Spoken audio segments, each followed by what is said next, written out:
Alaska has a lot of ways of generating power that people might not have known about.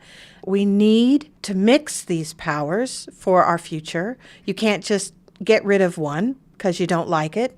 We need them all, and we need to figure out the best way to make them all work. And you have some control over your future with the way you might want to balance your energy needs. And with the information you've learned from this exhibit, you might have ways of thinking about it that you never had before.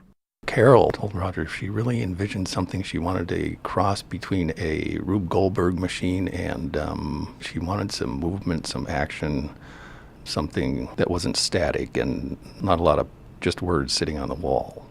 There was this idea of having this Rube Goldberg kind of device, and a central part of that device is going to be sort of almost seeming like a perpetual motion machine, and that's going to represent our fossil fuel resources. It's the base of the machine. It's the strongest kind of core part to sort of represent that that's really where most of our power comes from every day. And then there's these renewables that are sort of built around it. You can see how adjusting the level of heat in a geothermal system is going to change the output, but you have to be careful because if you extract too much heat, the system's going to decline and it's going to take a while to replenish. There's going to be different inputs at all times, and different people can be interacting with it at the same time, and that's the way a real system operates. There was a story here that people had not told in that way, and I thought that we could really tell that story. But I wanted to do it in a very fun, light, non-preachy manner.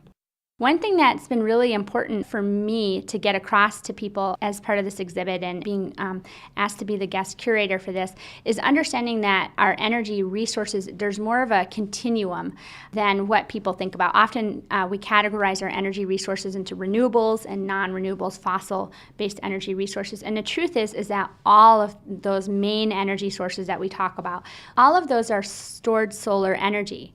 They're very connected. It's just the length of time that solar energy has been stored, but it all is essentially stored solar energy, whether it's oil or whether it's wind or hydro, and it's just different mechanisms for us to tap that stored energy and then use that for our benefit. And I think that's really an important concept that I'm hoping people can get by going through this exhibit.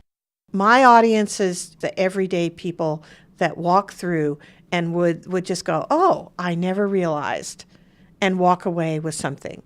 And then the cool thing would be if that scientist was there and they could explain their science. That's the other thing. Can the exhibition be used as a backdrop for discussing the whole energy question? That's something we should be able to do as well.